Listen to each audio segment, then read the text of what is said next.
Okay, Suki has to read. Yes, I will read. Yeah, go ahead. Whoever sincerely enters the path of works must leave behind him the stage in which need and desire are the first law of our acts. For whatever desires still trouble his being, he must, if he accepts the high aim of yoga, put them away from him into the hands of the Lord within us. The Supreme Power will deal with them for the good of the sadhaka and for the good of all. In effect, we find that once this surrender is done, all is provided the rejection is sincere. Egoistic indulgence of desire may, for some time, recur under the continued impulse of a past nature, but only in order to exhaust its acquired momentum and to teach the embodied being in its most unteachable part, its nervous, vital, emotional nature, by the reaction of desire, by its grief and unrest, bitterly contrasted with calm periods of the higher peace or marvelous movements of divine ananda. That egoistic desire is not a law for the soul that seeks liberation or aspires to its own original God nature. Afterwards, the elements of desire in those impulsions will be thrown away or persistently eliminated by a constant denying and transforming pressure. Only the pure force of action in them, pravriti, justified by an equal delight in all work and result, that is inspired or imposed from above, will be preserved in the happy harmony of a final perfection. To act, to enjoy, is the normal way and right of the nervous being. But to choose by its action and enjoyment is only its ignorant will, not its right. Alone the supreme and universal will must choose. Action must change into a dynamic movement of that will. Enjoyment must be replaced by the play of a pure spiritual ananda. All personal will is either a temporary delegation from on high or usurpation by the ignorant asura. Yeah, okay. So, the chapter is the supreme will because the Karma Yoga, when you are surrendered to the Lord, ultimately the supreme power takes over and then you become an instrument in the hands of the supreme will. So, this is what he is describing. Okay? There should be no desire at all. If desire is there, you cannot surrender. Okay? So, because desire means you are wanting your own will, and if your own will is there, where is the question of surrender? Surrender means totally, you will do only what you are told. Okay, so I am reading each sentence. Whoever sincerely enters the path of works, that is Karma Yoga. In other words, you are not wanting to go away from the physical world. It's not only knowledge that you want, it's not only love that you want, but you are doing works and dedicating all your works to the Lord. Okay? So slowly, you are doing the works for Him and not for yourself. So that naturally, when you are not doing it for yourself, desire will slowly get less and less and less and finally disappear when you go to the second level of the spiritual planes of consciousness. So, whoever sincerely enters the path of works must leave behind him the stage in which need and desire are the first law of our acts. The first law of our acts is, if you remember the standards of conduct, the first law is the egoistic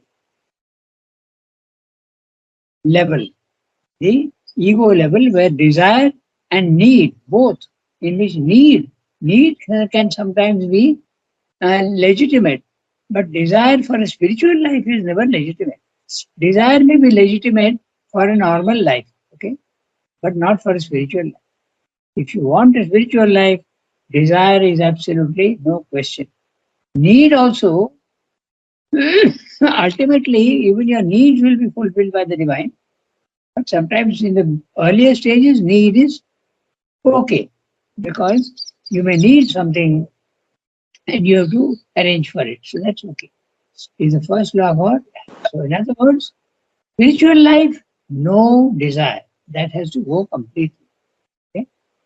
For whatever desires still trouble his being, note the word trouble, because when you don't get your desire, there is a disturbance in the being. There's a, and we may not be aware, but in the being inside, there is a disturbance, which sometimes we can't make out, but it is there. Okay, very, very observing person will be able to see that when his desire is not satisfied, there will be trouble. Okay? Even when he is satisfied, even when the desire is satisfied, there is the trouble of excitement. And when it is not satisfied, there is the trouble of disappointment. Okay? So that's the interesting part. Even when you're satisfied, there is excitement, and that also is opposite to a spiritual life. He must, for whatever desire still trouble his being, he must, if he accepts the high aim of yoga, put them away from him into the hands of the Lord within us. So there's a very interesting suggestion here that when you are not able to get rid of your desires, then you tell the Lord to take it away from you and put it. Actually, imagine that you are putting this desire into his hands. The supreme power will deal with them for the good of the sadhaka. Okay? And I note that will deal with them for the good of the sadhaka, because in the beginning, when you are denying your own desires, there will be a little bit of a disappointment. But it's for your own good that has to come. Just like bitter medicine is for your own good and for the good of all. Because if your ego goes away, everybody around you also will benefit. Because if your ego is there, you will show arrogance, you will show anger, you will show disturbance very easily. So others also benefit from your calmness. Okay. In effect, we find that once this surrender is done, always provided the rejection is sincere, that's a parenthetical phrase. So we'll read it without the parenthetical phrase.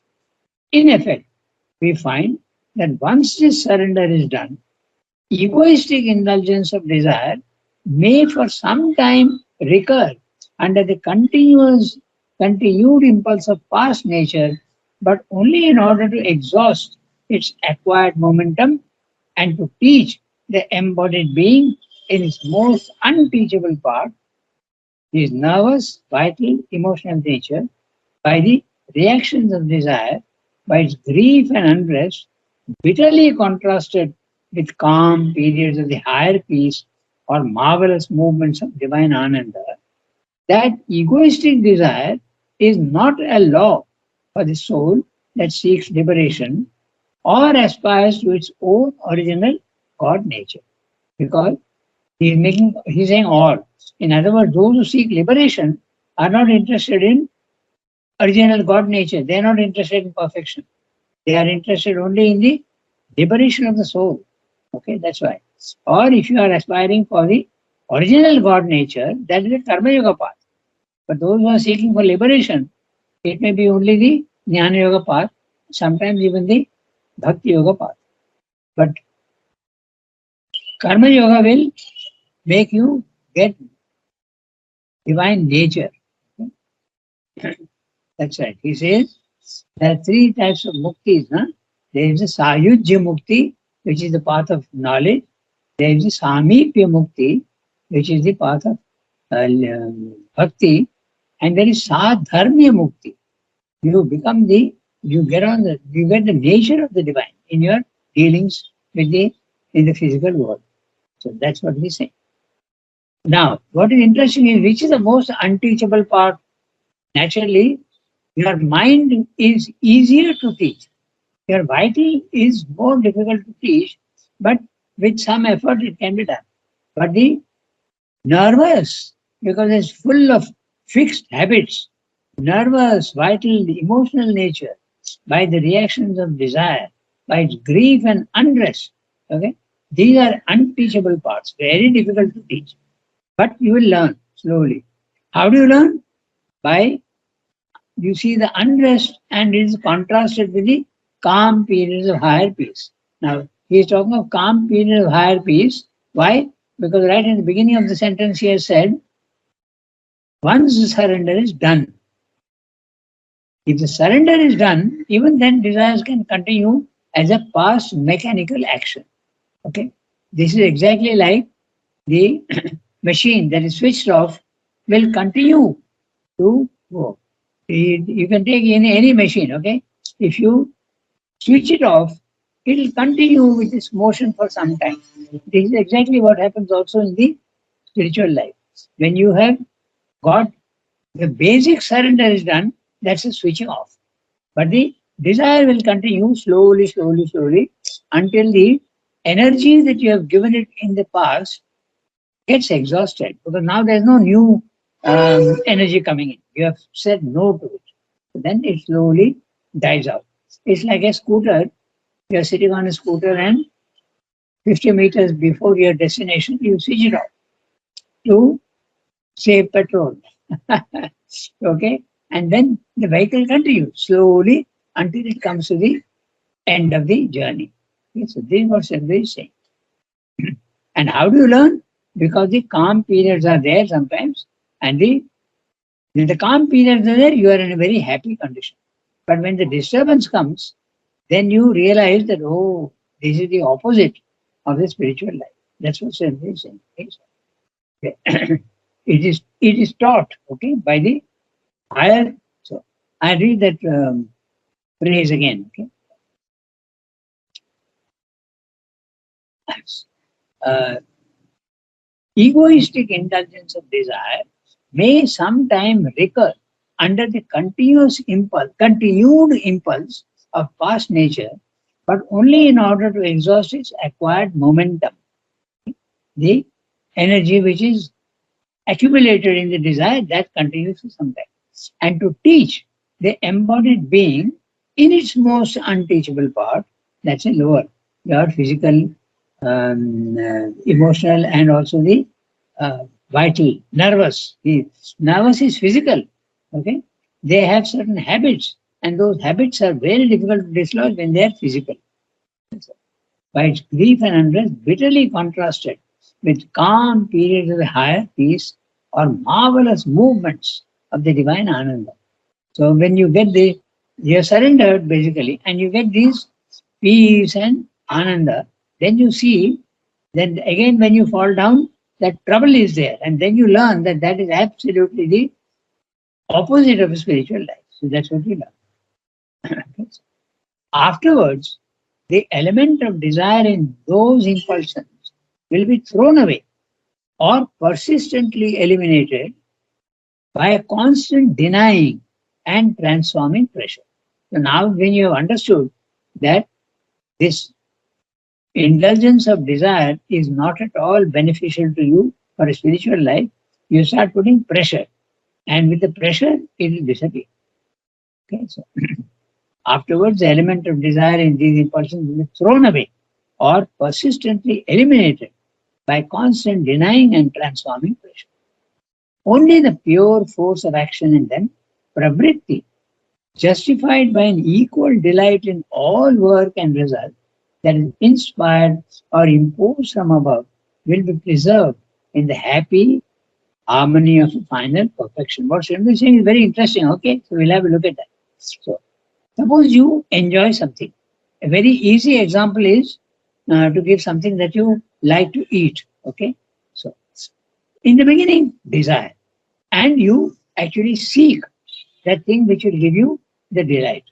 Then you realize your surrender to the divine is full, and you say, no, I don't want that desire.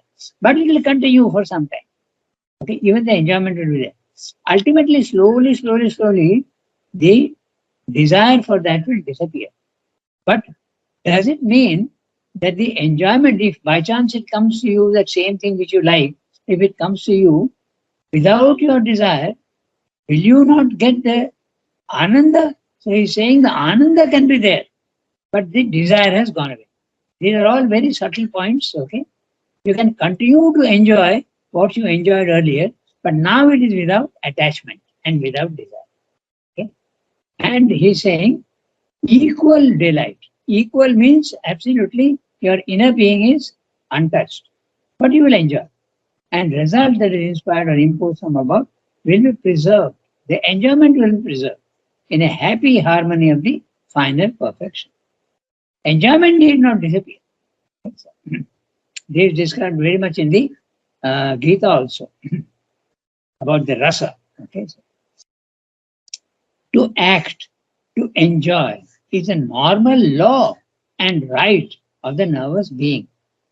Then what's the problem? Problem is that you are choosing what you like and what you don't like, and what you don't like you are rejecting. But it has to be a equal delight. He has used the word equal delight. In other words, whatever comes to you from outside, in the last stage you will enjoy. Whatever comes to you from outside. Even Sriyamba goes so far as to say even your failure. Okay? Even the failure will leave you in the beginning absolutely calm, but even the failure will give you delight. Why? Because you see the purpose of that failure. And then you say, oh, so this is the reason why I failed. And you will enjoy it.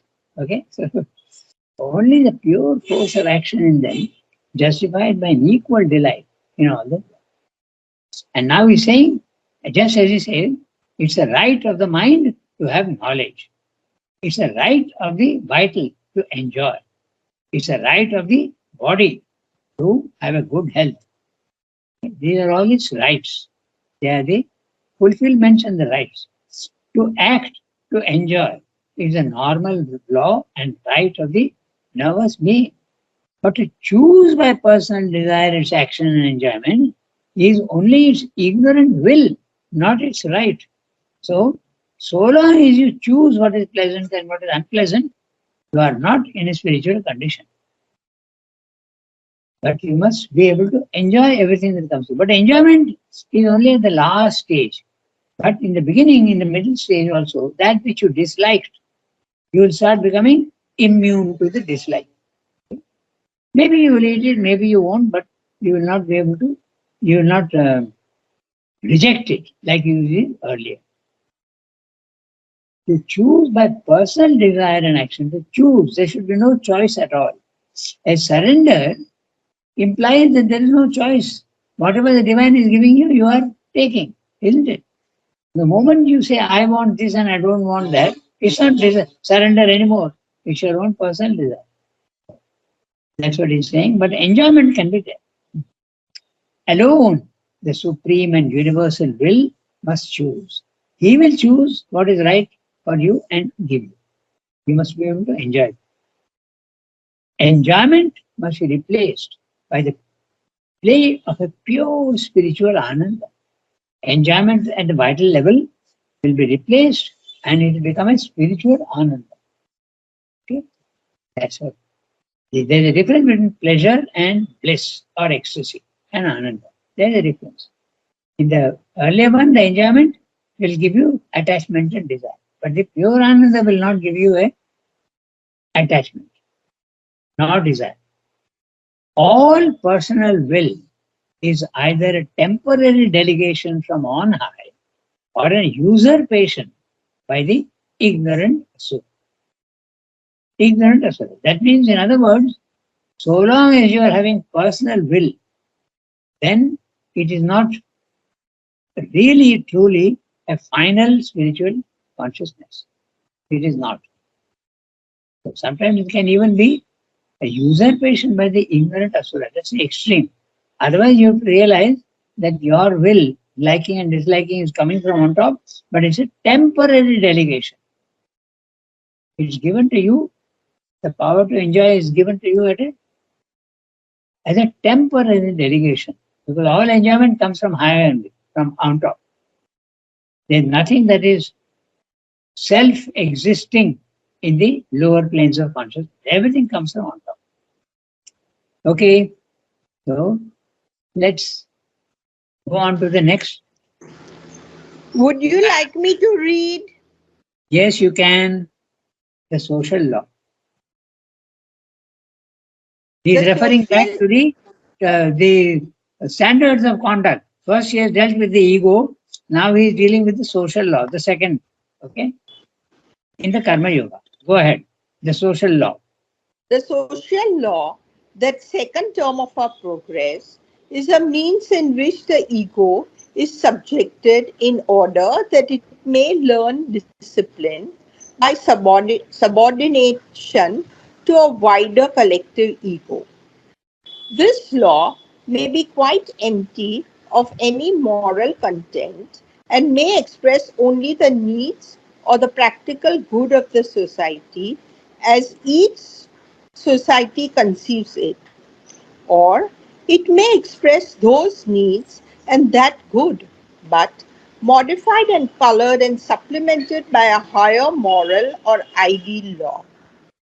It is binding on the developing but not yet perfectly developed individual in the shape of individual duty, family, obligations, communal or national demand, so long as it is not in conflict with his growing sense of the higher right. But the sadhaka of the Karma Yoga will abandon this also to the Lord of Works.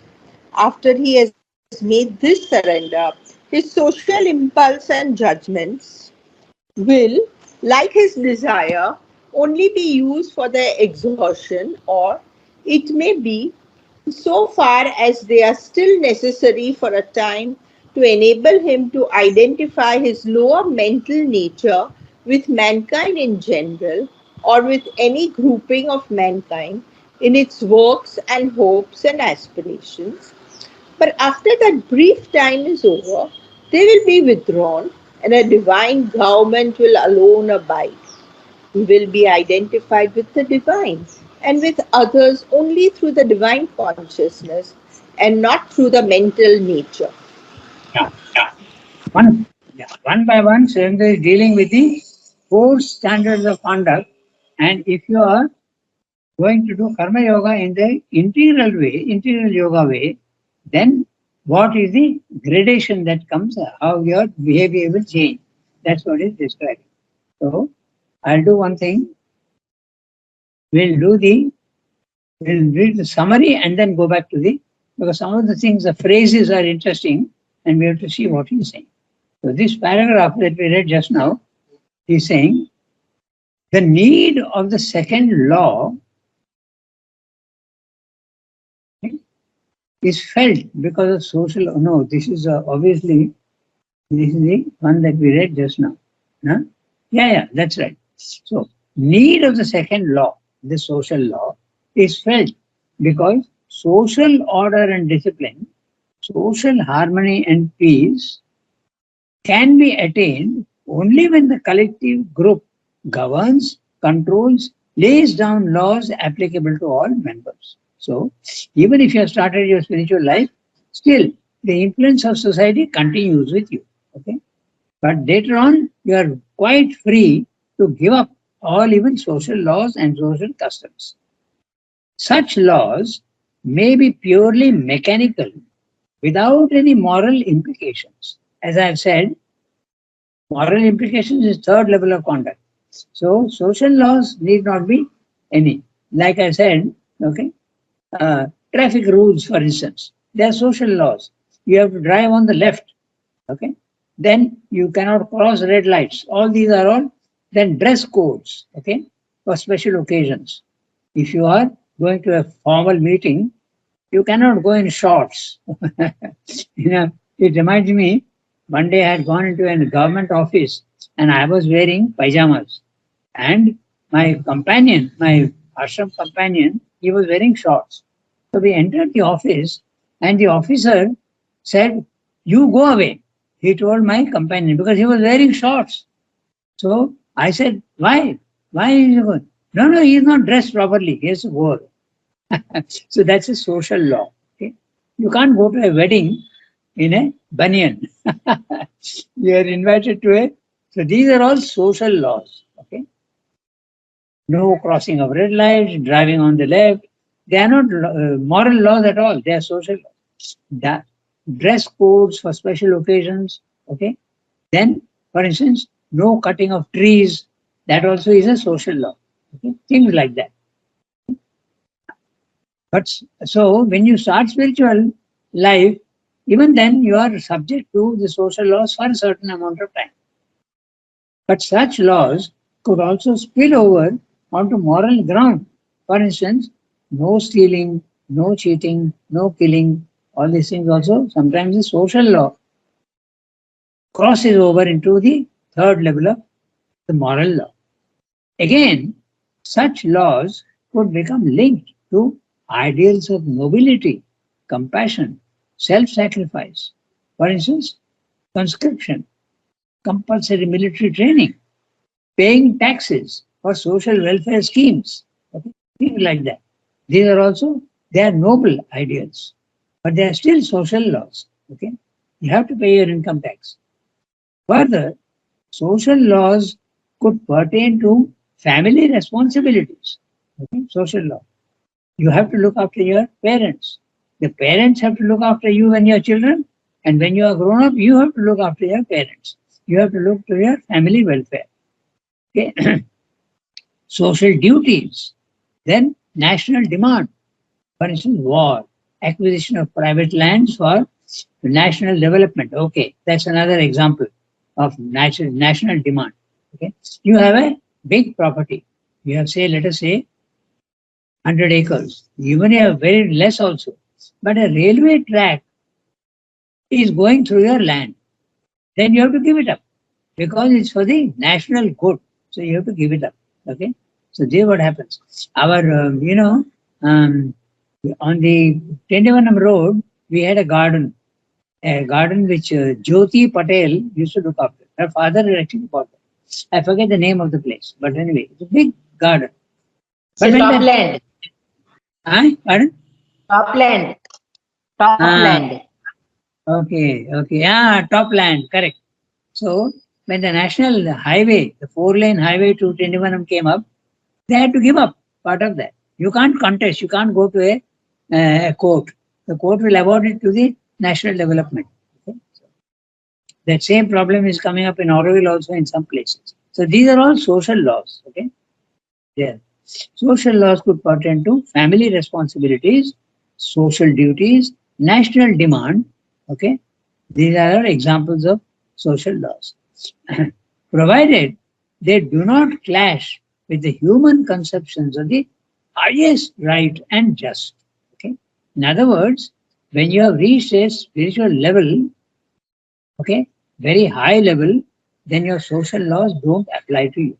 So there's a gradation, and Sri says that very, very clearly. First of all, you have the right to your ego. Standard of conduct number one. Standard of conduct number two, you have to do social laws because too much of ego will not work. So, social laws. You have to, you are bound to social law. But there are higher things. Suppose a nation is calling you. You are young and not in India, but in the West. Okay, conscription is there. Compulsory military training. Okay, so you have to go. So you have to then give up the right to maintain your family. That takes precedence. And the last one is spiritual life. If your spiritual life says that you cannot do this, then that takes precedence. So spiritual life takes precedence over national demands. National demands take precedence over family demands, and family demands take precedence over your own personal needs. And there is this gradation. Okay, that's why he quotes so many people. He quotes, let us say, uh, uh, Buddha. He gave up his family responsibilities and went away. Although he had a child and a young wife, he had to give up both. This is the in the ashram also we had some interesting cases like that. Okay, so when the family came to take him back, the sadhak Sri refused and said, "No, this sadhak has got the full right to remain here and do his sadhana." So they had to go back. So this is what he's saying then. But the sadhaka, I am now reading the last part of the summary. But the sadhaka of the integral yoga must not be subject to any of these lower laws. He must depend fully only on the Lord of works, who alone will guide him in all these matters. Once you have surrendered to the Lord, He will decide for you what you have to do and what you don't have to do. Again, we refer back to the Gita's Sarva Dharman Parityajya Mamekam Sharanam Braja. All these duties, which are very, very valid in society, individual needs, social needs, moral needs, national needs, all these are cancelled when you enter the spiritual life. But it has to be a sincere spiritual life, not a pretense. After his surrender, his desires and needs may exist, but only for exhaustion and final disappearance. Again, his personal desires may persist for the benefit of the larger community, okay? And the largest being humanity itself, Sri Aurobindo, and then the supermind. So, for instance, supermind, he had to do, so he had the full right to give up his family responsibility. Finally, only the divine guidance alone will act in the sadhaka. All other lower laws becoming redundant and inapplicable. This is what he said in this para.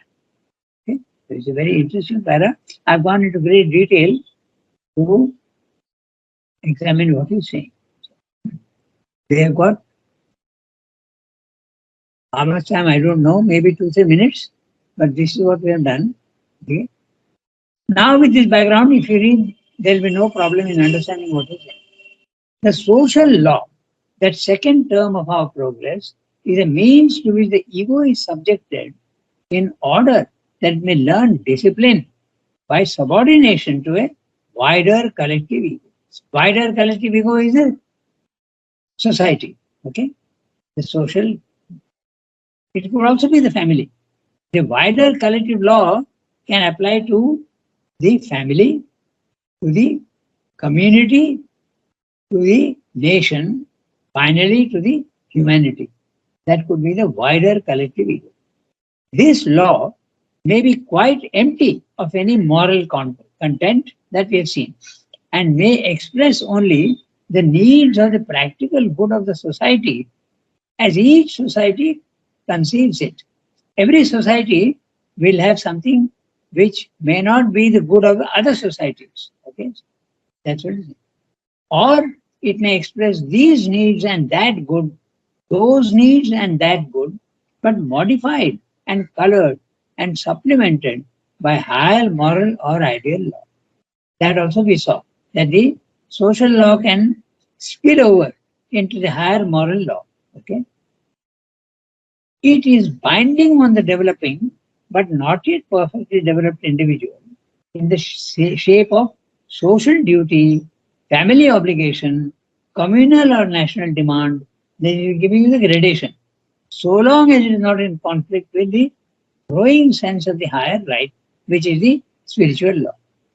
But the sadhaka of the karma yoga will abandon this also to the Lord of works. Let the divine decide everything for you, what you should do, what you should not. After he has made his surrender, his social impulses and judgments will, like his desires, only be used for their exhaustion, or it may be, so far as they are still necessary for a time, to enable him to identify his lower mental nature with mankind in general, or with any grouping of mankind in its works and hopes and aspirations. But after that brief time is over, they will be withdrawn, and a divine government will alone abide. He will be identified with the divine and with others only through the divine consciousness and not through the mental nature. Mental nature is a moral standard, or at a lower, even social standard is a mental standard. The social law need not be the same in every community. What is applicable in India may not be applicable in other countries. So that completes the second para today. So we stop here, and next we have to read from for even after he's free. So we'll keep that for next time. Okay? We got 3 minutes more, but I think we can stop here too. Unless there are any questions. So shall we stop? Merci Ranganath, beaucoup. can I ask Yeah, a question? I'm sorry.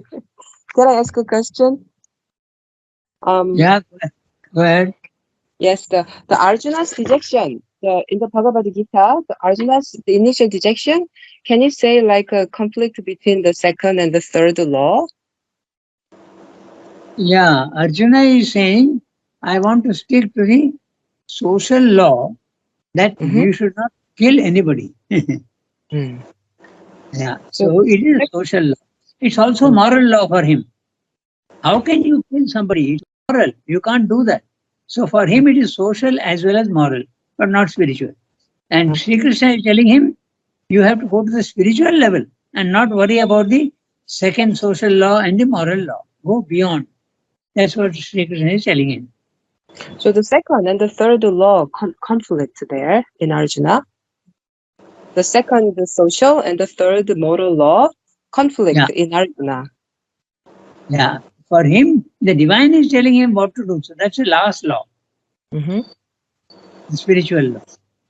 Okay, But I got the divine is capable of seeing what Arjuna cannot see. The divine is seeing that the Kauravas are evil forces which have to be destroyed. it. Just like Sri Aurobindo said that we have to fight Hitler, okay, and we have to defeat him. Exactly in the same way. Okay? Okay, okay. Thank you. Got it. Okay. Au revoir, everybody. Merci beaucoup. Thank you, Rajat.